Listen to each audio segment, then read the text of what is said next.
Hi guys and welcome back to अपनी कक्षा। आज की वीडियो में मैं कराने वाला हूँ यार तुम लोगों को वेक्टर अलजेब्रा का थर्ड लेक्चर।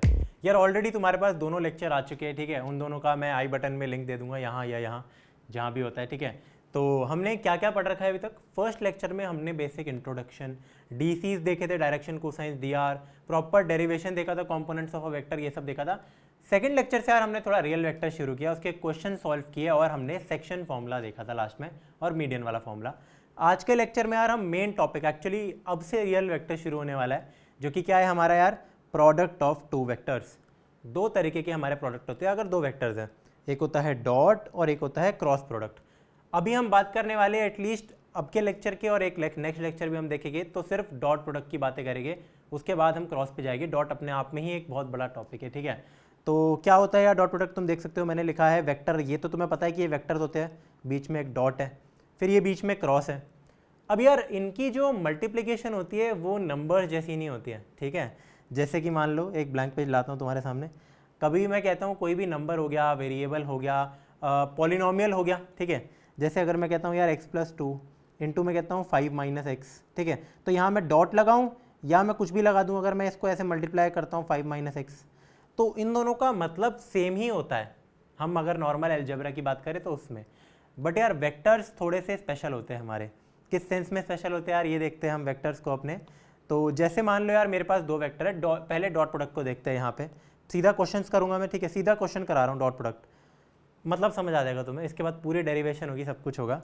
मेरे पास पहला वेक्टर है ए, वो है 5i 6j 7k। I think यार तुम्हें ये आई जे के इनसे अब इतना फर्क नहीं पड़ना चाहिए, तुम्हें आ जाना चाहिए components of A vector. Last lecture में भी हमने ये सब देखा था, तो इससे तुम फेमिलियर हो चुके हो अब कि ये वेक्टर का मेरा फॉर्म है, ये एक वेक्टर है, ये एक वेक्टर है स्पेस में। मेरे को ए डॉट बी निकालना है। यार कभी भी ए डॉट बी पता है कैसे निकालते हैं, ध्यान से देखना। देखो अगर मैं पहले ऐसा करता हूँ, मैं तीनों को लिख देता हूँ आंसर तुम्हारे सामने, तुम खुद पैटर्न को ऑब्जर्व करना, ठीक है। तो इसका आंसर होगा यार मेरा 5 × 1 + 6 × 2 + 7 × -1। सिमिलरली अगले का आंसर क्या होगा, अभी धैर्य रखो यार, बताता हूँ सब कुछ। 4 × 2 + -2 × 3 + -7 × -70, ठीक है। जो भी आंसर आएगा वो आंसर आएगा आगे। सिमिलरली लास्ट का मेरा होने वाला है यार, मेरा होने वाला है 1 × 1 प्लस कितना, 1 × 1 नहीं, 1 × 0 + 1 × 1 + 0 × 1। अब तुम बोलोगे ये मैंने क्या क्या लिख रखा है, इन चीज़ों का मतलब समझाओ यार, ठीक है। तो इनका मतलब मैं अभी समझाता हूँ। ये देखो, मेरा कभी भी कोई वेक्टर किस फॉर्म का होता है, मैंने पहले बताया था, जैसे आर होता था, मैं बता रहा था x × i + y × j + z × k के बराबर, इस फॉर्म में होता था मेरा यार कोई भी ऐसे वेक्टर कंपोनेंट फॉर्म में। तो यहाँ पे ये भी हो सकता था, जैसे अगर मैं सिर्फ इस एग्जांपल की बात करूँ तो इस पहले ए वेक्टर में सिर्फ आई और जे और जेड का मतलब के का नामो निशान नहीं है, तो ये भी हो सकता था। मैंने बताया था इनमें से कोई भी जीरो भी हो सकता है, एक्स वाई जेड में से, है ना। तो मैंने किया क्या है, अगर मेरे पास कोई दो वेक्टर हो, जैसे ये दोनों मैंने वेक्टर दे रखे हैं, इसका स्केलर कंपोनेंट देखो 5 है आई का, यहाँ है 1, तो 5 × 1 प्लस लगा दो बीच में, फिर उसके बाद 6 × जो भी इसका कंपोनेंट है जे का, फिर के कंपोनेंट्स को ऐड कर दो। तो बेसिकली डॉट प्रोडक्ट मेरा क्या होता है यार, एडिशन ऑफ क्या, मल्टीप्लिकेशन ऑफ द कंपोनेंट्स, ठीक है, सिमिलर कंपोनेंट्स, यानी कि आई को आई के साथ करो, जे को जे के साथ करो और के को के के साथ। गलती से भी यार तुम ये नोटिस करोगे 5i इन दोनों के साथ कुछ अटैच नहीं है, ये सिर्फ दूसरे वेक्टर के आई कंपोनेंट से मतलब रखता है, तो इसलिए 5 × 1 टाइम्स आई था ना। सिमिलरली तुम समझ गए होगे अगले वाले का आंसर कितना आएगा, मैंने किया 4 × 2, फिर -2 × 3, मतलब प्लस में -2 × 3, फिर प्लस बीच में -7 × -70। इसको इवैल्यूएट कर लेते हैं, जैसे पहले का आंसर आ जाएगा 5 + 12 - 7, ठीक है। कोई प्रॉब्लम इसमें नहीं, तो ये कितना आ गया है मेरा, 5 + 5 हो गया, बेसिकली 10 आ गया इसका आंसर। अगले वाले का आंसर कितना आएगा वो देखते हैं हम अपना। तो ये आ गया मेरा कितना, 8 - 6, तो ये हो गया 2 + 7 × 70 490, तो आंसर आ गया 492। सिमिलरली इसका आंसर आ गया सिर्फ मेरा 1। अब लास्ट एग्जाम्पल में हुआ ये है कि जो मेरा ए वेक्टर था, जो ये वेक्टर था ना, इसको मैंने पहले तो ढंग से लिखा। ढंग से लिखने का मतलब यहाँ देखो कि हमारा ए वेक्टर था i 1i + 1 times j + 0k। Similarly b को भी मैंने क्या किया, ढंग से लिखा। ढंग से लिखने का मतलब 0i, क्योंकि i है ही नहीं इसमें, 1 टाइम्स j और 1 टाइम्स के।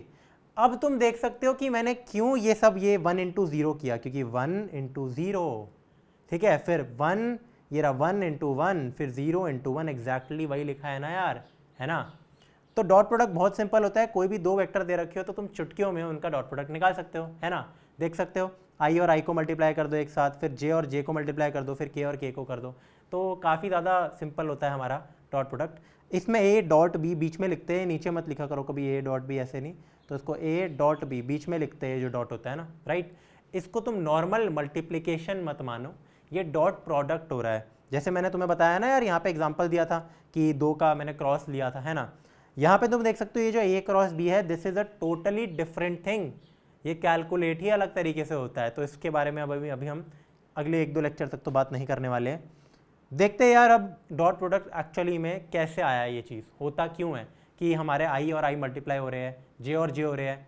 और याद रखना हम हमेशा 2 वेक्टर्स की बात करेंगे, कितने, 2 वेक्टर्स की बात करेंगे, अगर डॉट या फिर क्रॉस की बात हो रही है अभी के लिए, ठीक है, 2 वेक्टर्स की बात करेंगे। ट्रिपल प्रोडक्ट भी बाद में पढ़ने वाले हैं। अब ये देखो, अगर मेरे पास जूम करते हैं यहाँ पे 2 वेक्टर्स हैं, पहला ए वेक्टर अगेन बी वेक्टर। अब मैंने ए को लिख दिया क्या यार, कंपोनेंट फॉर्म में a1i a2j a3k, कुछ नंबर्स हो गए मुझे नहीं पता, फिर यहाँ पे भी b1 b2 b3 कुछ नंबर्स हो गए मेरे, ये अलग वेक्टर है मेरा। तो then their dot product is denoted by a dot b. सबसे पहले तो इसको डिनोट कैसे करते हैं, हमेशा ए डॉट बी लिखेंगे ऐसे करके, and the value of it is, मतलब इसका आंसर क्या होता है। जैसे कि तुम देख सकते हो, मैंने तुम्हें पहले ही पढ़ा लिया, ए डॉट बी मान लो, इन दोनों को डॉट लिख दो। पहले बात तो लिखो, लिखने का तरीका हमारा पता है क्या होता है, यहाँ मैंने ऐसे ही करके तो तुम्हें दिखा दिया, बट अगर 1-2 नंबर में आ रहा है क्वेश्चन यार, तो थोड़ा तमीज़ से करेंगे हम इसको, कैसे यार, ए डॉट बी लिखा है ना, तो प्रॉपर लिखेंगे हम इस चीज़ को। जैसे तुम यहाँ लिख दोगे ए, एक तो ए लिख दोगे तुम यहाँ पे, आगे लिख दो 7k डॉट बी, ऐसे पूरा वेक्टर लिख दोगे तुम, ठीक है, थोड़ा अच्छा रहता है ये। उसके बाद तुम जरूर कर दो कि हाँ ये तो 5 into 1 plus 6 into 2 minus 7 into 1 है, जिसका आंसर मेरा कितना आ रहा है 10, ठीक है।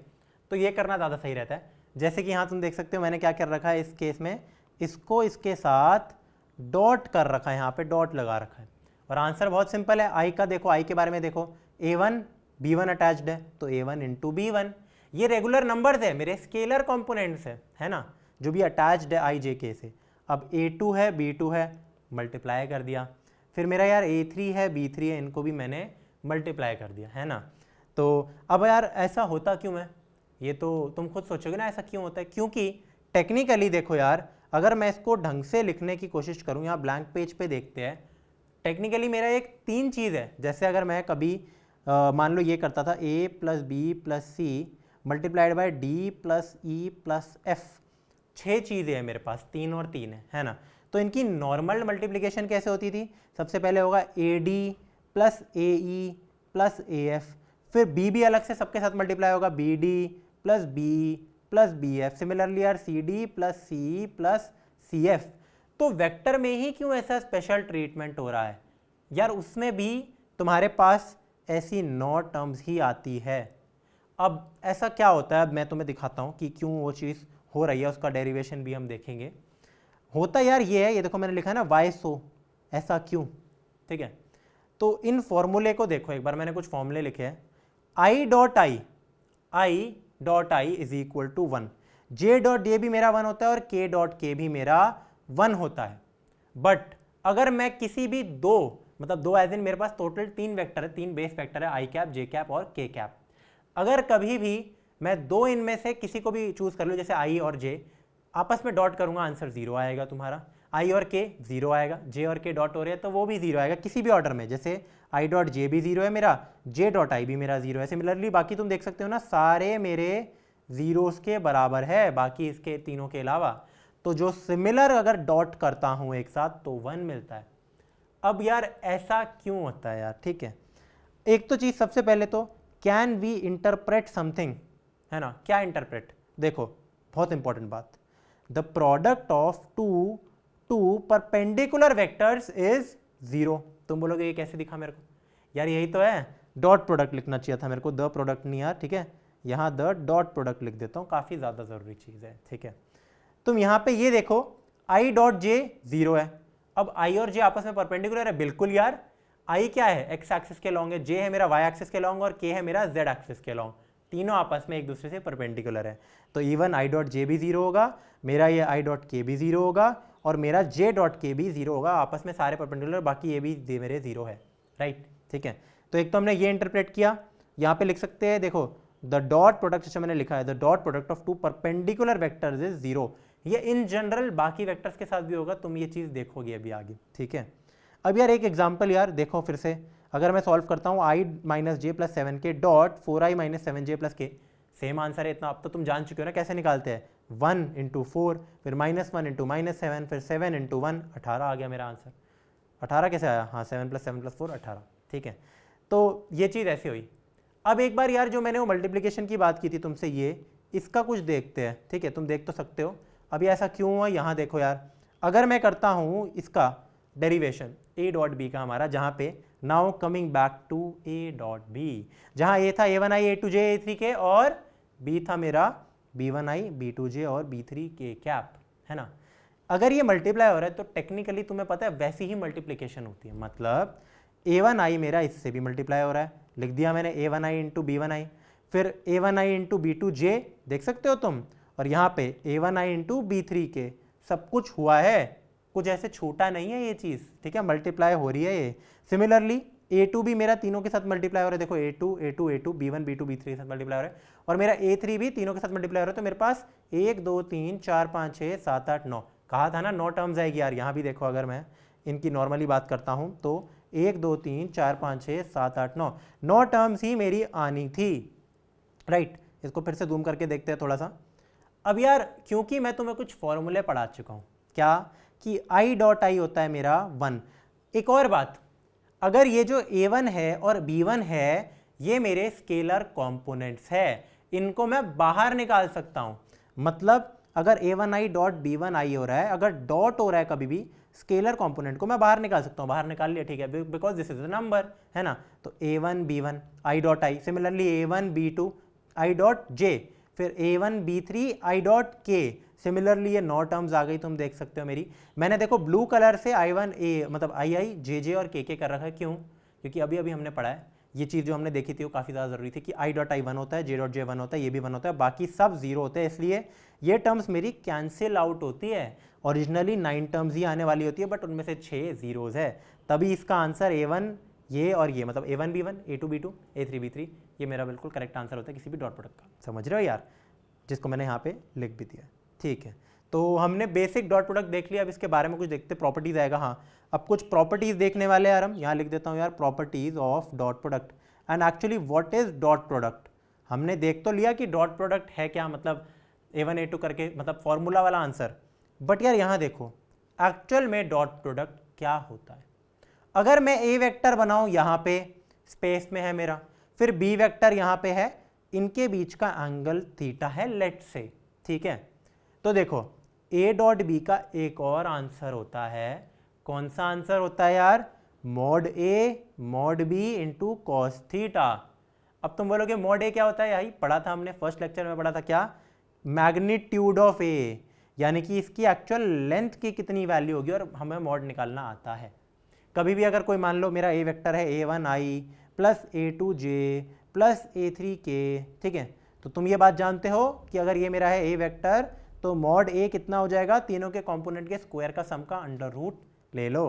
क्या बोला मैंने, तीनों के कंपोनेंट के स्क्वायर का सम का रूट ले लो, ये आ गया मेरा a का मॉड, ठीक है। तो मॉड निकालना में आता है, ये भी फर्स्ट लेक्चर में देख चुके हैं। तो पहले a का मॉड लिखो, लिखा है मैंने a इज मैग्नीट्यूड, फिर b इज मैग्नीट्यूड, और थीटा क्या है यहाँ पे, angle between a and b, अगर गिवन है तो, अगर गिवन है तो वो हमें मिल जाएगा कॉस थीटा।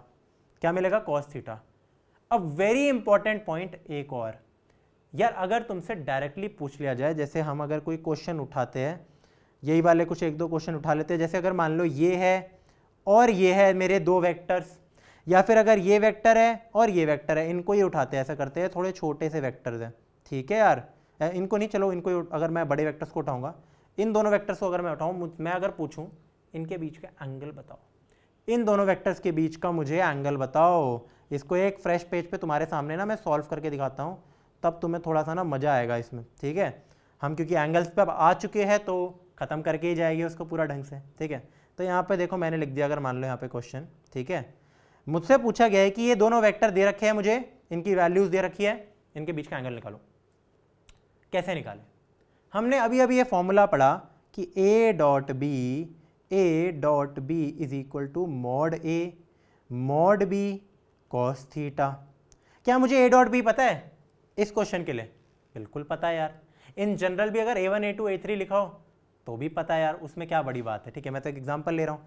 तो अगर मैं करता हूँ ए डॉट बी तो मैं जानता हूँ इसका आंसर है 5 × 1, देखो 5 + 6 × 2 12 - 7, तो आंसर इसका तुम जानते थे 10 आ रहा था, राइट। अब मुझे बताओ मॉड ए कितना है मेरा? क्या मॉड ए पता है? बिल्कुल पता है, 5 का स्क्वायर + 6 का स्क्वायर + 7 का स्क्वायर का अंडर रूट, यही तो होता था। और मेरे को मॉड बी पता है क्या? बिल्कुल पता है यार, 1 का स्क्वायर + 2 का स्क्वायर + -1 का स्क्वायर का अंडर रूट, राइट। समझ आ रहा है तुम्हें? चीज़ें समझ आ रही है? तो अगर मेरे को यार ये दे रखा है 10, एक नंबर है, ये दोनों चीज़ें दे रखी है यार, ये कुछ भी आंसर आएगा मेरा रूट में आएगा, तो क्या कॉस थीटा नहीं पता मेरे को? ऑफ कोर्स पता है। देखो कॉस थीटा का यही फॉर्मूला होता है, एक बार के लिए सिर्फ इसको देखो, cos theta equals to the dot product upon mod A mod b. क्या चीज़ें समझ आ रही है तुम्हें? ये होता है कॉस थीटा का फॉर्मूला। और अगर थीटा मैं बोलूँ तो इन्वर्स ट्रिग्नोमेट्री तुम पढ़ चुके हो, तो मेरे थीटा की, सिर्फ थीटा की वैल्यू आ जाएगी कॉस इनवर्स में जो भी ये चीज़ है, जैसे ए डॉट बी, ये आंसर आएगा एक upon mod a and mod b, magnitude of b. तो दिस इज द आंसर, ठीक है। अब यहाँ पे देखते हैं, ये जो प्रॉपर्टीज पे हम थे ये तो हो गया मेरा। कुछ इंपॉर्टेंट पॉइंट्स के बारे में बताता हूँ। ये जो एंगल मैं लेता हूँ ये काफ़ी इंपॉर्टेंट ओरिएंटेशन मेरे को इसकी देखनी पड़ती है। क्या? देखो सबसे पहले जो थीटा है वो हमेशा 0 to पाई के बीच में होगा, यानी कि 0 to 180। अगर कभी भी दो वेक्टर्स की बात कीजिए उससे ऊपर नहीं होगा एंगल, ठीक है। समझाऊंगा मैं इसको। तो यार होता क्या है, मान लो अगर ये मेरा एक वेक्टर है, ये मेरा एक वेक्टर है, किसी भी दो वेक्टर के बीच में अगर मान लो मैंने इनका, ये दोनों का टेल है, ये इसका हेड है, ये बी का हेड है मेरा, तो इनके बीच का जो ये एंगल है θ2, इसको मैं थीटा कंसिडर करूंगा, यानी कि एंगल बिटवीन द वेक्टर। ये जो इतना बड़ा रिफ्लेक्स एंगल बन रहा है ना मेरा, इसको मैं नहीं कंसिडर करूंगा। This is correct, this is incorrect. तो हेयर थीटा इज θ2 नॉट θ1। कुछ इंपॉर्टेंट पॉइंट्स यहां पे देखते हैं यार। ये देखो एक और चीज, angle is always the angle in the order head intersection head. इसका क्या मतलब हुआ यार मेरा? ठीक है, मतलब देखो, या तो दोनों की टेल को तुम कोइंसाइड कर दो, फिर तो समझ आ जाएगा कौन सा एंगल है, फिर तुम्हें समझ आ जाएगा टेल को कोइंसाइड करते ही छोटा वाला एंगल लेना है मेरे को, है ना। देखो होता क्या है, मान लो कई बार ऐसे क्वेश्चन दे रखे होते हैं, ये है मेरा वेक्टर बी, ये है मेरा वेक्टर ए, ये वाला एंगल थीटा है, तो क्या इन दोनों के बीच का एंगल थीटा है? नहीं, this theta is not the angle between a and b. Very important point, star mark लगा दो यहाँ। अब अगला देखो यार, यहाँ पे मैंने किया क्या, क्योंकि वेक्टर है तो vectors are free vectors. Lecture 1 में पढ़ाया था कि दे कैन फ्रीली ट्रांसलेट, देख सकते हो कहीं भी जा रहा है स्क्रीन में, but they can not rotate. तो मैंने इसको ट्रांसलेट करके यहाँ पे ले आया इस वेक्टर को, समझ रहे हो यार, यहाँ पे ले आया, समझ लो मैंने ये यहाँ पे ये चीज़ कर दी है, जो ये है ना, ये आगे ले आया मैं इस वेक्टर को, सच दैट ये अब इसकी टेल बन चुकी है, ये इधर आ चुका है, और जो ये हेड था ये इधर आ चुका है। अब इनकी जो टेल है वो कोइंसाइड करती है, और हेड इंटरसेक्शन हेड, देख रहे हो, तो ये जो एंगल है इनके बीच का, यही है मेरा actual angle between the vectors. This theta is the angle between a and b. काफ़ी इंपॉर्टेंट पॉइंट्स बना रहा हूँ यार, सब कुछ अपने कॉपी में नोट करते जाओ तुम यहाँ पे, ठीक है। और प्रॉपर्टीज देखते हैं, क्योंकि तुम्हें पता है ए डॉट बी होता है मॉड ए मॉड बी कॉस थीटा। अब ये देखो, मुझे एक बात बताओ, अगर मेरा थीटा 90 डिग्री हुआ तो थीटा क्या होता है? Angle between the vectors. तो अगर इनके बीच का एंगल 90 है तो इसका सबसे पहले तो क्या मतलब हुआ कि दोनों आपस में परपेंडिकुलर है, ये तो उसका मतलब ही होता है 90 डिग्री का, है ना। अब मुझे बताओ, थीटा 90 पे ना कमाल ये होता है कि कॉस थीटा मेरा 0 हो जाता है। तो अगर ये 0 है तो 0 से तुम किसी को भी मल्टीप्लाई करो, एंड रिजल्ट 0 आएगा, यानी कि ए डॉट बी 0 आएगा। तभी ये जो स्टार्टिंग में तुमने चीज़ बताई थी मैंने बिल्कुल इंटरप्रेट करने वाली, the dot product of two perpendicular vectors is 0, ऐसा क्यों होता है? अब ये इसका रीज़न है। रीज़न क्या है यार इस चीज़ का? यही है कि मेरा जो भी ये दो वेक्टर्स अगर मेरे परपेंडिकुलर है तो ऑफकोर्स 90 डिग्री होगा, और क्योंकि मेरा a dot b cos theta होता है, सिर्फ इस रीज़न की वजह से, क्योंकि अब cos 90 जीरो हो जाएगा तो ये कैंसिल आउट होके जीरो बन जाएगा। तो इसलिए कोई भी वेक्टर अगर परपेंडिकुलर है, their dot product a dot b must be equal to zero. Also cos theta की वैल्यू ये तो मैं तुम्हें पढ़ा ही चुका हूँ, अभी बताया, बस कुछ नहीं, मैंने कॉस थीटा ये चीज़ जो है इनको नीचे ले गया, ये क्वांटिटी है। एक और चीज़, A dot B is a real number, यानी कि एक स्केलर। तुमने अभी तक नोटिस कर ही लिया होगा, हमारे पास इनिशियली दो वेक्टर्स थे, स्टार्टिंग से ही अगर मैं बात करूँ, बिल्कुल स्टार्टिंग पे जाता हूँ, ये भी एक वेक्टर है, ये भी एक वेक्टर है, बट डॉट करके तो आंसर 10 आ रहा है, यहाँ डॉट करके आंसर 492 आ रहा है, यहाँ 1 आ रहा है, तो आई जे के का तो नामो निशान नहीं है, है ना। डॉट प्रोडक्ट में वो नामो निशान हट जाता है, ठीक है। तो dot product gives a real number, और the right word here is scalar, क्योंकि हम वेक्टर स्केलर यही सब लेक्चर 1 से हम करते आ रहे हैं। तो dot product gives a scalar, a dot B is a scalar. Also बहुत इंपॉर्टेंट बात, अब कॉस थीटा की जो औकात होती है वो -1 से 1 तक होती है, तुम जानते हो उसकी रेंज -1 से 1 तक होती है। तो इसका क्या मतलब हुआ यार, एक बात देखो यार यहाँ पे, अगर ये, क्योंकि इनइक्वालिटी, अगर तुम्हें थोड़ी सी भी इनइक्वालिटीज आती है तो तुम किसी भी पॉजिटिव नंबर को हर साइड मल्टीप्लाई कर दोगे और इनइक्वालिटी वही रहेगी, है ना। यानी कि अगर मैं कभी भी कहता हूँ कि x हमारा 3 से -3 से मान लो 4 तक जा रहा है, मैं कोई भी पॉजिटिव नंबर तीनों साइड मल्टीप्लाई कर सकता हूँ। जैसे अगर मैं कहता हूँ -3 × 5, यहाँ भी x × 5, यहाँ भी 4 × 5, ये कर सकता हूँ मैं, कोई इशू नहीं होता इस चीज़ में, ठीक है।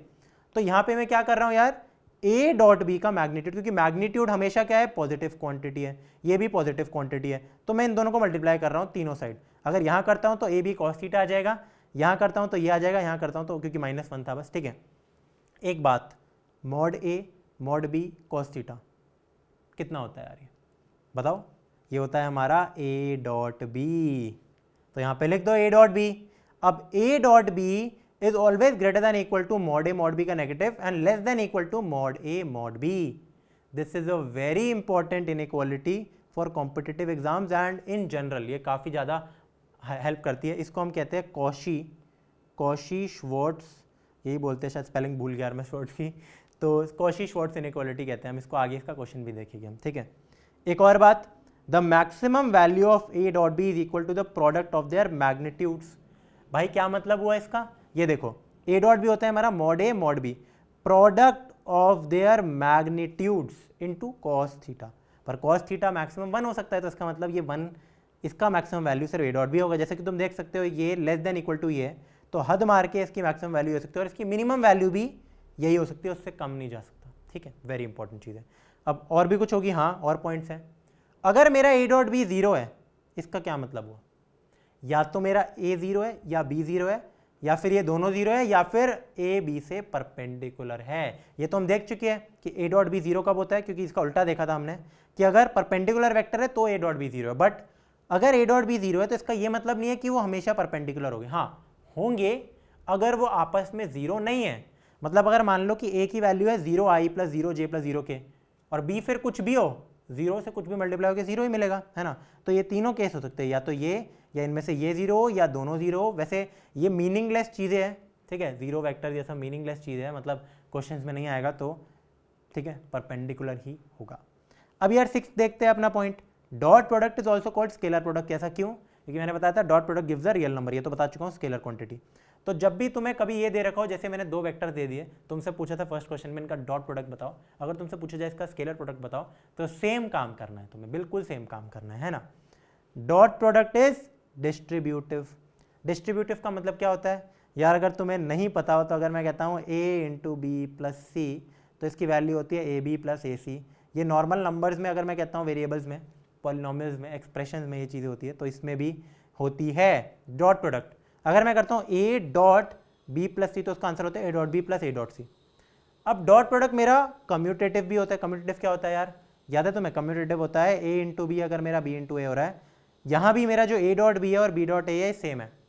एक जगह आते हैं हम यहाँ पे, जहाँ मैंने थोड़ा इग्नोर किया था यहाँ पे, ये चीज़, ये देखो, हमारा जो i डॉट j था यहाँ पे, क्योंकि मैं जानता हूँ, मैंने तो यार इतनी सी चीज़ लिखी थी कि क्या ये i डॉट j मेरा 0 है, तो j डॉट i 0 क्यों हुआ, क्योंकि i डॉट j और j डॉट i बराबर है, ठीक है। अगर मैं कभी भी कहता हूँ, यहाँ पे लिखा भी है मैंने कि a डॉट b और b डॉट a का मतलब एब्सोल्युटली सेम होता है, कोई डिफरेंस नहीं होता है इनमें, है ना।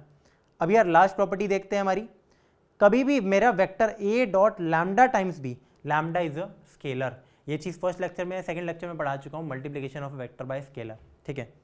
इसको मैं इस वेक्टर इस चीज़ को बाहर ला सकता हूँ। अगेन हम ये काम पहले ही कर चुके हैं, हम ये काम यहाँ पे पहले ही कर चुके हैं, इस b1 को हम उठा के इधर ले आए थे, है ना, तो ये काम तो हो जाता है हमारा। यही सेम हमने यहाँ पे काम किया। बढ़ते यार आगे, ये भी इंपॉर्टेंट था, बस यार प्रॉपर्टीज तो इतनी थी मतलब। अब सीधा यार हम PYQ में शुरू करेंगे। जैसे पहला PYQ ये है, मैंने सॉल्व कर रखा है, दूसरा PYQ, तीसरा, चौथा, पाँचवा, छठा, सातवां, आठवां, अब ये ख़त्म ही नहीं होंगे, ठीक है, अब ये ख़त्म नहीं होने वाले। जितना भी हमने पढ़ रखा है उसके बेसिस पे हम ये सारे क्वेश्चन जल्दी से निपटाने की कोशिश करेंगे। पहले क्वेश्चन देखते हैं, हमारा क्या दे रखा है, the angle between vectors i minus J and j minus के इज, CBSE 2020 में पूछा गया था क्वेश्चन। क्या मरा हुआ क्वेश्चन है यार, तुम जानते हो मैंने अभी तुम्हें फॉर्मूला पढ़ाया था क्या, अगर फॉर्मूला याद नहीं भी है, जैसे जो तुम्हारा ये था कि cos थीटा, वैसे तो क्या ही फॉर्मूला है, ये होता है मेरा a dot b by mod a mod b।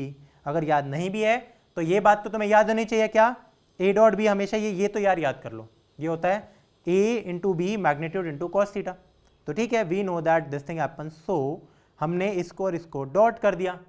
यहाँ पे मैग्नीट्यूड लिखो दोनों के, अभी के लिए मैंने ऐसे लिख दिया, ठीक है, करेंगे अब इसका मैग्नीट्यूड। तो ये कितना हुआ मेरा आई डॉट जे। अब देखो मैंने ना इसको ढंग से सॉल्व कर रखा है, ठीक है, तो आई डॉट जे हुआ, फिर आई डॉट के हुआ, फिर जे डॉट जे हुआ और जे डॉट के हुआ। तो गाइज यार हमारा आई डॉट जे कितना होता है यार, आई डॉट जे होता है 0, हमारा जे डॉट के होता है 0, आई डॉट के होता है 0। तुम्हें कैसे पता यार, ये चीज़ बहुत सिंपल है, दो डिफरेंट वेक्टर्स आपस में परपेंडिकुलर वेक्टर्स होते हैं 0, कितनी बार बताया तुम्हें, तो कट हो गया, ये भी कैंसिल हो गया, ये भी, सिर्फ जे डॉट जे बचा माइनस में। अब j dot j is equal to i dot i is equal to k dot k is equal to 1, तो -1 आ गया यहाँ पे। अब यहाँ पे इसका मैग्नीट्यूड कितना है, आई का कोफिशिएंट 1 स्क्वायर प्लस -1 का स्क्वायर एक ही बात है, √2, और ये भी √2 दे देगा, तो √2 इंटू √2 कॉस थीटा आ गया -1/2 कॉस 120 डिग्रीज, यानी कि -2π/3 होता है मेरा नेगेटिव ऑफ हाफ, ठीक है। तो ये ऐसे सॉल्व हुआ। तो हमसे जो एंगल पूछा था वो है D, answer is absolutely correct which is 2π/3। जल्दी से अपना अगला क्वेश्चन करते हैं, फिर बाकी भी क्वेश्चंस करेंगे यार हम आज, ठीक है, काफ़ी सारे क्वेश्चन होने वाले हैं। Find the magnitude of each of the two vectors a and be having the same magnitude such that the angle between them is 60 and scalar product is 9/2।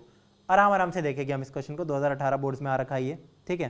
क्या क्या पूछा है, ए और बी दे रखे हैं वेक्टर्स, ठीक है, और मुझे क्या निकालना है, मुझे निकालना है मॉड ए कितना है नहीं पता, मॉड बी कितना है नहीं पता, बट ये दे रखा है कि इनका सेम मैग्नीट्यूड है। तो इसका मतलब मुझे ये दे रखा है कि मॉड ए और मॉड बी तो यार बराबर है। मान लेते ये है मेरा कुछ के, कुछ मैग्नीट्यूड है, मेरी मर्जी में कुछ भी ले सकता हूँ, एक्स भी ले सकता था इसको, या एक्स ले लेते हैं, मान लेते हैं ये मेरा x which is a positive quantity क्योंकि मैग्नीट्यूड है। अब दे रखा है angle between them is 60 degree और π/3 कुछ भी लिख सकते हो तुम इसको, और उनका स्केलर या फिर डॉट प्रोडक्ट मैंने बताया था ना, कुछ भी यूज कर लेते हैं, वो है 9/2। तो एक बारी के लिए अपना फॉर्मूला चेप देते हैं, a dot B is equal to mod A mod B cos theta. क्या चीज़ समझ आ रही है, बिल्कुल आ रही है यार समझ।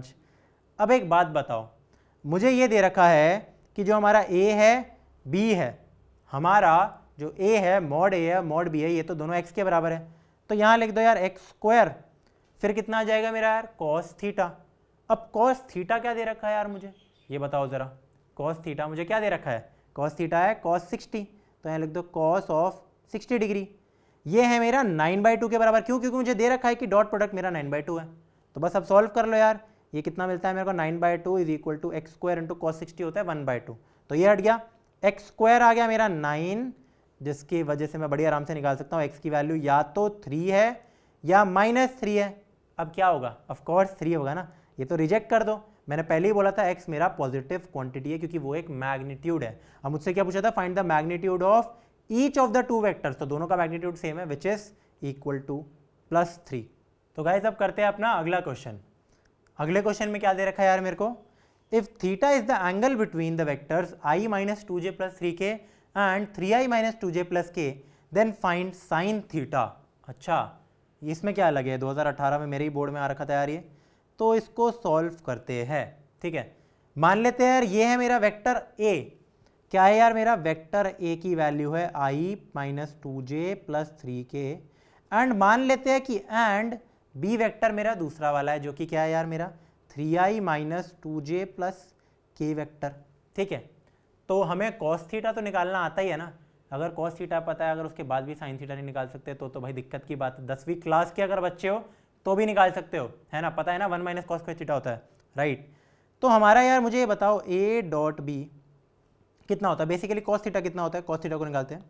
Cos theta is equal to a dot b divided by mod a into mod b.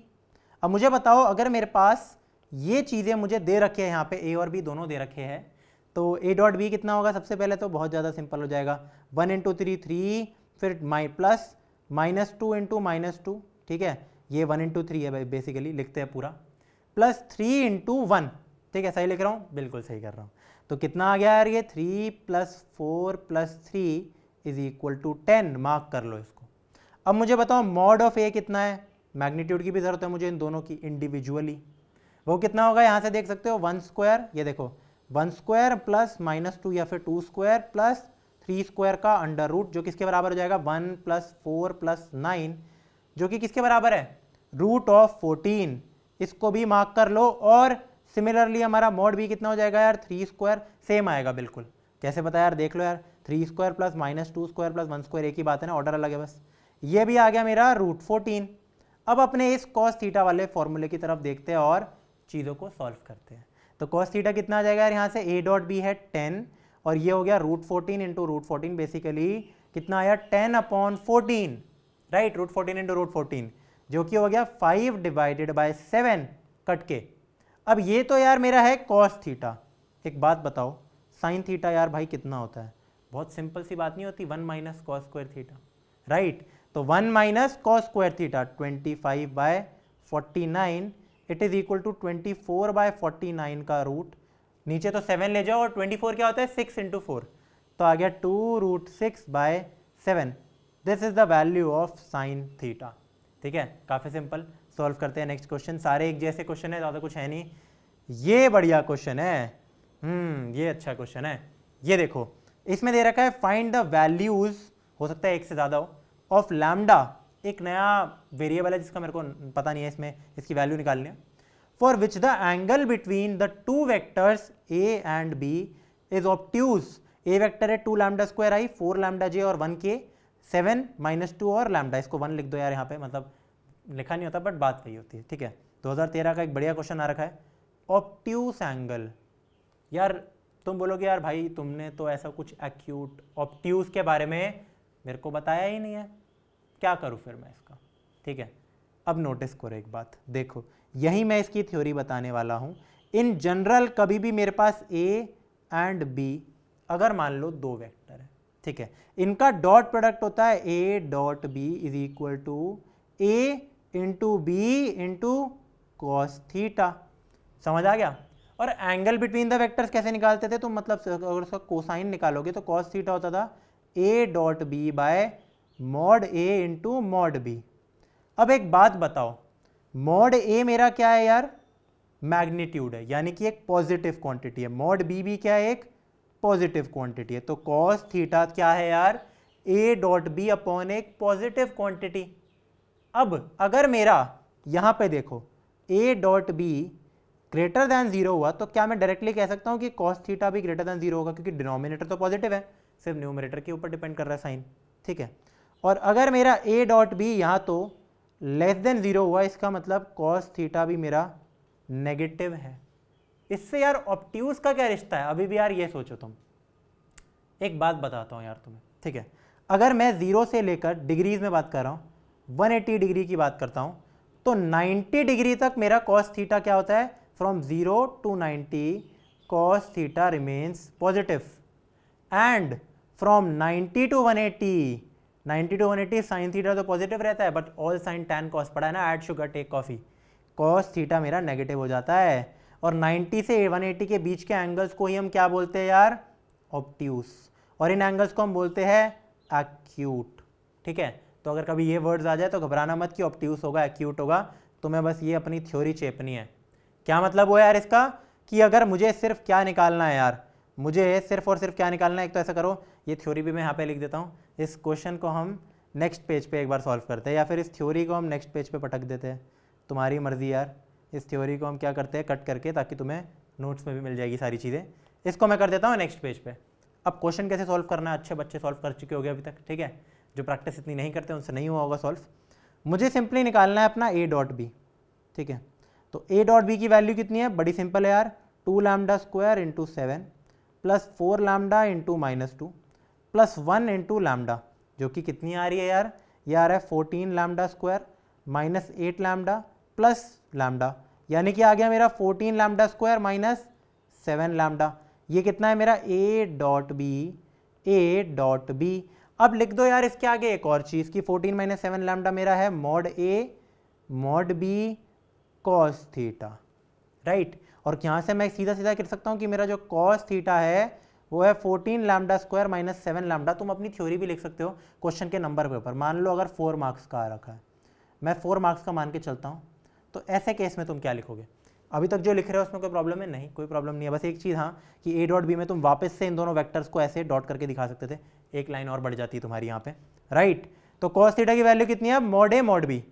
अब इन दोनों की भी वैल्यूज निकालने की क्या जरूरत है, नहीं, इसको एज इट इज रखो अभी के लिए, ठीक है। मत निकालो, क्यों, टाइम वेस्ट हो जाएगा। 2 लैम्डा का स्क्वायर प्लस 4 लैम्डा प्लस 1 उसका अंडर रूट सॉल्व करना है, नहीं नहीं करना, जरूरत ही नहीं है क्योंकि पॉजिटिव चीज़ है। अब ये देखो, अगर तो यहाँ सीधा सीधा लिख दो, इफ थीटा इज ऑब्ट्यूस, क्योंकि दे रखा है ना ऑब्ट्यूस है ना। If theta is obtuse then that means कि थीटा हमारा 90 से 180 के बीच में है। इस केस में ये which implies cos theta is negative.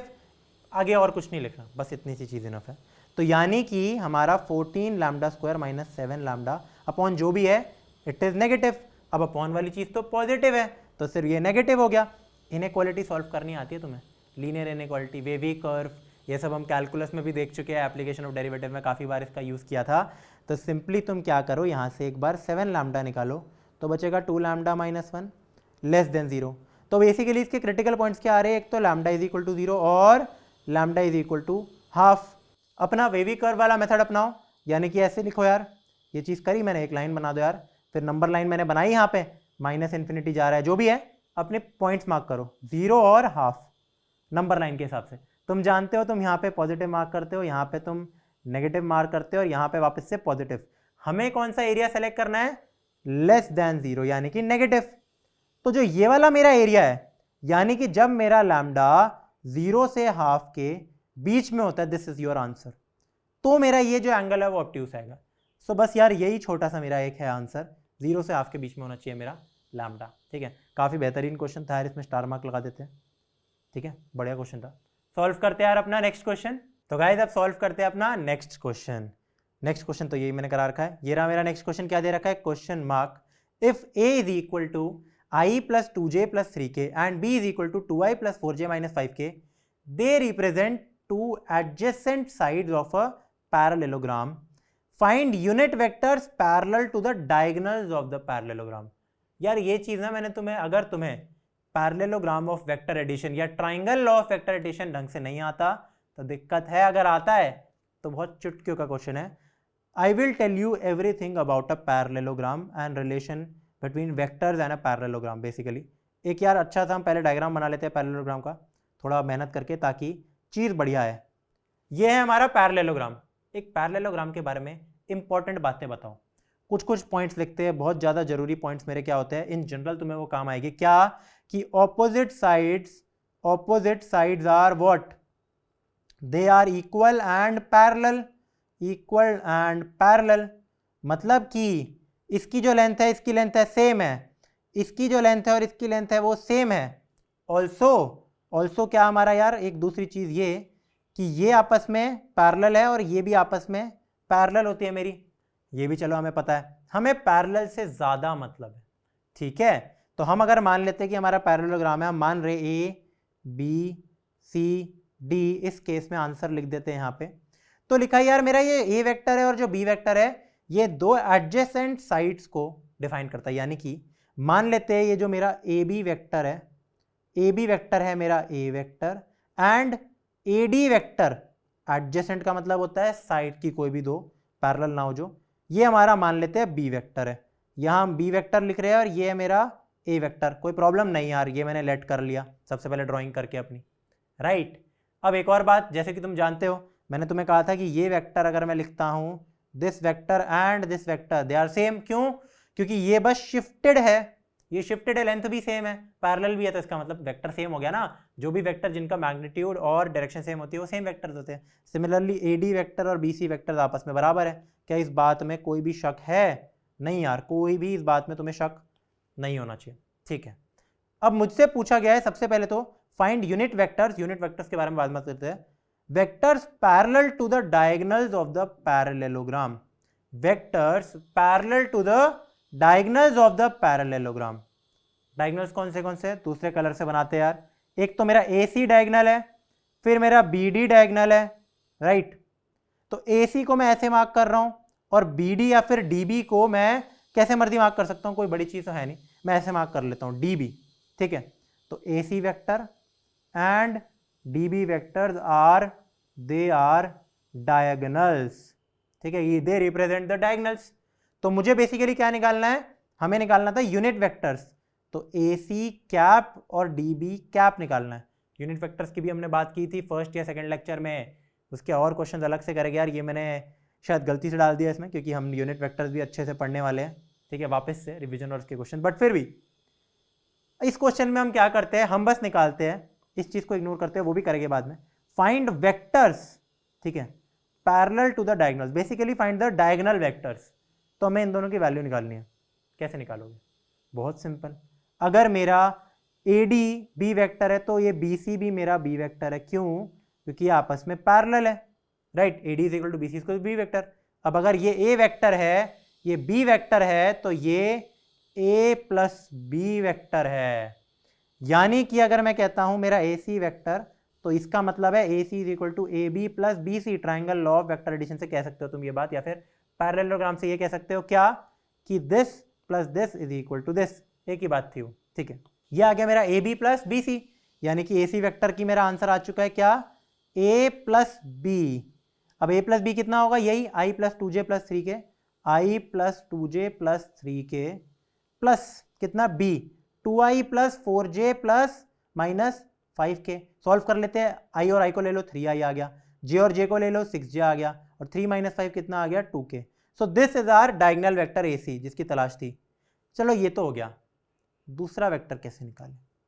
अब यार इस ट्राइंगल को कंसिडर करो, किसको, ए बी डी या फिर ए डी बी। ठीक है, तो मुझे एक बात बताओ, अगर मैं इस पाथ से जाऊं ए टू बी, या मैं ऐसे करके जाऊं, या मैं ऐसे करके जाऊं, बात तो एक ही है, आंसर सेम आएगा।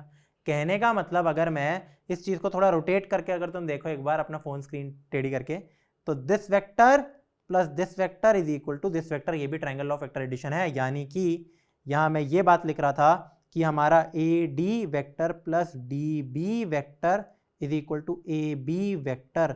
हमें डी बी वेक्टर चाहिए था दूसरा डायगोनल, तो d b vector is equal to, देखो एज लॉन्ग एज ए और बी एंड पॉइंट सेम है, ए बी, तो रास्ता किसी भी रास्ते से जाओ सेम आंसर आने वाला है। तो d b is equal to A b minus a D vector. A b vector कितना है, ए माइनस बी, हमारा निकल गया दूसरा डायगोनल। तो तुम देख सकते हो पहला डायगोनल क्या है, ए प्लस बी, दूसरा ए माइनस बी। अगेन सॉल्व कर लो यार, दिस माइनस दिस कर लो, तुम्हें एक आंसर मिल जाएगा। अगर मैं करूं भी तो आई माइनस टू आई कितना आ गया, minus i, two j minus four k minus two j, और ये आ गया plus eight k cap. So this is your second diagonal, this is my first diagonal. ठीक है, तो ऐसे निकलते हैं हमेशा diagonals of a parallelogram. Unit vectors की हम बातें करेंगे यार, वो भी एक ही बात है, बस इनकी यूनिट वेक्टर निकालने थे हमें, कैप करना था दोनों वेक्टर्स का। ठीक है, सॉल्व करते हैं यार इतने हम। नेक्स्ट क्वेश्चन यार, ये बढ़िया क्वेश्चन है। ठीक है, ये यार अलग अलग टाइप के क्वेश्चन आए थे, जैसे ये तो थोड़ा अच्छा टाइप का क्वेश्चन आ गया है। ठीक है, मैं इससे पहले तुम्हें दूसरा क्वेश्चन देता हूँ थोड़ा सा, अगर इससे इजी क्वेश्चन नहीं है, इसके इजी वैरायटी क्वेश्चंस भी होते हैं। ठीक है, जैसे इसमें यूनिट वेक्टर्स दे दिया यार, पहले यार यही कर लेते हैं, यूनिट वाली चीज़ कर लेते हैं, वो ईजी रहेगी। ठीक है, इस क्वेश्चन को अभी स्किप करते हैं, स्किप इसलिए क्योंकि ये थोड़ा अच्छा है, इसमें से स्टार लगा लेते हैं, ये अभी करेंगे हम इस क्वेश्चन को सॉल्व करने वाले। ठीक है, हम करते हैं यार अपना इतने में अगले क्वेश्चन सॉल्व। क्या दे रखा है यार, dot product of a vector with vectors i minus j plus a, two i plus j minus three k, i plus j plus k are respectively 4, 0 और 2। Find the vector. मुझे vector ही नहीं पता, मान लो मेरे को जो वेक्टर चाहिए वो है मेरा वेक्टर वी वेक्टर। जो मुझे नहीं पता तो मान लेते हैं एक्स आई प्लस वाई जे प्लस जेड के की फॉर्म में ही होगा, कोई प्रॉब्लम नहीं है इसमें, राइट। अब गिवन वेक्टर्स क्या है मेरे, पहला ये वेक्टर है, अगर मैं इसके साथ इसका डॉट करता हूं तो आंसर 4 मिलता है। फिर दूसरा वेक्टर क्या है, अगर मैं इसका इसके साथ डॉट करता हूं तो आंसर 0 मिलता है, यानी कि परपेंडिकुलर वेक्टर्स है। और अगर मैं इसका इसके साथ डॉट करता हूं तो आंसर 2 मिलता है। किसका, इसके साथ डॉट कर रहे हैं हम इन तीनों का एक एक करके, जिससे मेरे को ये और ये आंसर मिल रहे हैं। तो करके देख लेते हैं यार अपनी चीज़ कैसे। यहाँ देखो बेसिकली मैं ओरली भी लिख सकता हूँ, बट तुम्हारे सामने लिख देता हूँ। अगर मैं करता हूँ अपना एक्स आई प्लस वाई जे प्लस जेड के, जो भी मुझे नहीं पता, तीनों निकालने हैं, एक्स नहीं पता, वाई नहीं पता, जेड नहीं पता, ये तीनों निकलेंगे, ठीक है, ये तीनों सॉल्व होंगे। अब ये चीज़ है डॉट, अगर मैं करता हूँ इसको आई माइनस जे प्लस के के साथ, तो दे रखा है आंसर 4 है। इसको थोड़ा सिंप्लीफाई कर दो, आई को आई के साथ कर दो तो आंसर आ गया एक्स, ये 1 है ना, माइनस वाई प्लस जेड, इसकी वैल्यू आ गई 4। इसको जरा मार्क कर लो अपनी इक्वेशन नंबर 1। अब दूसरे की बात करते हैं। दूसरा क्या, अगर मैं सिमिलरली एक्स आई प्लस वाई जे प्लस जेड के को अपने दूसरे वेक्टर यानी कि 2i plus j minus 3k के साथ डॉट करूं तो मुझे आंसर 0 मिलता है, ठीक है। इसको और अच्छे से करते हैं तो कितना आ गया, 2x प्लस वाई फिर माइनस 3z, ये मेरा 0 के बराबर है। इसको मार्क कर लो अपनी इक्वेशन नंबर 2, ठीक है। सिमिलरली इक्वेशन नंबर 3 खुद तुम सॉल्व करके देखना यार, कितनी आ जाएगी, एक्स आई प्लस वाई जे, ये तो सेम रहेगा, प्लस जेड के, इस बार ये डॉट हो जाएगा आई प्लस जे प्लस के के साथ, यानी कि आई प्लस जे प्लस के के साथ, तो मेरे को आंसर अपना कितना मिल जाएगा, 2 दे रखा है। तो इसका मतलब देखो x plus y plus z is equal to 2, ये आ गई हमारी इक्वेशन नंबर 3, राइट। 3 इक्वेशन मिल चुकी है मेरे को अपनी यहाँ से। ऐसा करते हैं यार, इन तीनों इक्वेशंस को बेसिकली मुझे सॉल्व करना है, तभी एक्स वाई जेड निकलेगा और आंसर पूरा निकल जाएगा। इन तीनों इक्वेशन को एक बारी के लिए क्या करते हैं यार, यहाँ पे ड्रैग कर लेते हैं। ये हमारी सेकंड इक्वेशन, इसको हम कहते हैं linear equation in 3 variables. 3 equation 3 variable. अब यार मैं करंटली 10th क्लास में भी तुम देखोगे, आज ही लेक्चर आ रहा होगा, linear equation in 2 variable, pair of linear equation in 2 variable, 10 में पढ़ा था। अब 3 वेरिएबल को कैसे सॉल्व करते हैं यार, जरा इसको ना पूरा अलग से अगले पेज पे देखते हैं हम यार, ठीक है। इसका अलग से पूरा इसको सॉल्व करके दिखाता हूँ तुम्हें। इन जनरल तुम्हें आ जाएगा कि 3 इक्वेशन सॉल्व होती भी कैसे। पहली बात तो ये प्लेन्स की इक्वेशन है, बट एनीवेज 3D हमने अब तक नहीं पढ़ा। सॉल्व कैसे करते हैं इन दोनों को, तो तुम 3 से ना या तो 2 इक्वेशन बना दो जिसमें एक वेरिएबल कम हो। कैसे कम होगा यार, बड़ी सिंपल सी बात है यार। कैसे, बड़ी सिंपल सी बात है। तुम एक बारी के लिए, क्योंकि मेरे को दिख रहा है कि इन दोनों के कोफिशिएंट सेम है एक्स के यूजुअली, अगर मैं इन दोनों को ऐड कर दूं तो आंसर कितना मिलेगा। अगर मैं यहाँ पे 1 + 2 करके एक नई इक्वेशन बनाता हूँ तो मेरे को आंसर कितना मिलेगा, तो 1 + 2 करूँगा तो कितना आ जाएगा यार, x minus y plus z plus x plus y plus z is equal to 6। I guess इतना तो तुम्हें आती होगी यार, इतनी मैथ्स तो आनी चाहिए तुम्हें। कैसे, 2 इक्वेशंस को ऐड करते हो तो क्या होता है, LHS को ऐड करते हैं और RHS को भी ऐड करते हैं, ठीक है, बहुत बेसिक सी बात है, ठीक है। अब क्या करो, y और y को काट लो, मैं तो डायरेक्टली लिखने वाला था। तुम लिख सकते हो x प्लस जेड की वैल्यू आ गई 3, मैं नहीं बताऊंगा कैसे, ठीक है, ये तुम खुद करोगे। अब मान लेते हैं कि ये हमारी इक्वेशन नंबर है a, ठीक है, a या फिर 4 कुछ भी ले सकते हो। अब 2 वेरिएबल आ गए मेरे पास, बट एक और चाहिए ना मुझे 2 वेरिएबल की, ताकि वो चीज़ सॉल्व हो सके। कैसे करूं यार वो चीज़ मैं, सोचो यार, हम ऐसा क्या कॉम्बिनेशन अपना सकते हैं। या तो एक काम करो कि इस किसी भी इस इक्वेशन को, जैसे इस इक्वेशन को मैं 2 से मल्टीप्लाई कर देता हूं, ताकि इन दोनों के कोफिशिएंट सेम हो सके और फिर हम सबट्रैक्ट कर सके। या फिर सीधी सी बात, एक काम करते हैं, अब हम 2 इक्वेशन को पकड़ते हैं, 2 - 3 करते हैं, इन दोनों को सबट्रैक्ट करते हैं, तो क्या आंसर आएगा तुम देख सकते हो। ओरली करने वाला हूं अब मैं, 2x - x मेरा आ जाएगा x, y - y 0 आ जाएगा, ये जानबूझ के किया है, और फिर -3z - z कितना, -4z, इसका आंसर मेरे को -2 मिल गया। क्यों आया तुम खुद सोच सकते हो अभी। तो ये मेरे को मिल चुकी है। अब फाइनली मेरी क्या, इसको मैं लिखूंगा अपनी, ये है b इक्वेशन। तो एक बात बताओ, ये और ये जो मेरे को यहां से मिली है, क्या ये मेरी 2 इक्वेशन 2 वेरिएबल नहीं बन गया। और अगर ये सॉल्व करना नहीं आता भाई डूब के मर जाओ, ठीक है, मैं मजाक कर रहा हूँ, बट फिर भी ये बहुत ज़्यादा सिंपल है। अब ऑब्वियसली देखो 2 वेरिएबल है, अब इन दोनों को माइनस कर दो तो मैं z मिल जाएगा। अगर मैं a माइनस बी करता हूँ यार, यहाँ पे ये देखो, अगर मैं equation a minus equation b, तो x कट जाएगा, z माइनस -4z यानी कि 5z इज इक्वल टू 3 - -2 यानी कि 5। तो बहुत ही प्यारी सी z की वैल्यू आ गई 1। z निकल गया तो क्या x भी निकल जाएगा, बिल्कुल। मेरा x प्लस z है 3, मेरा x प्लस 1 है 3, मेरा x है 2। अगर x निकल गया, z निकल गया, तो क्या y निकल सकता है, बिल्कुल। कोई भी इक्वेशन पकड़ लो, मैं इस इक्वेशन को पकड़ रहा हूँ, तो यहाँ पे x लिखो, x की वैल्यू है 2 प्लस y प्लस जेड 1 है, इसकी वैल्यू 2 है, 2 और 2 को काटो, y की वैल्यू मिल गई -1। तो इन तीनों की वैल्यूज अब आ चुकी है मेरी क्या, x है मेरा 2 -1 और 1। तो जो मेरा वेक्टर था जो मुझसे पूछा गया था वो क्या था, xi plus yj plus Z के, मुझसे निकालना था फाइंड द वेक्टर।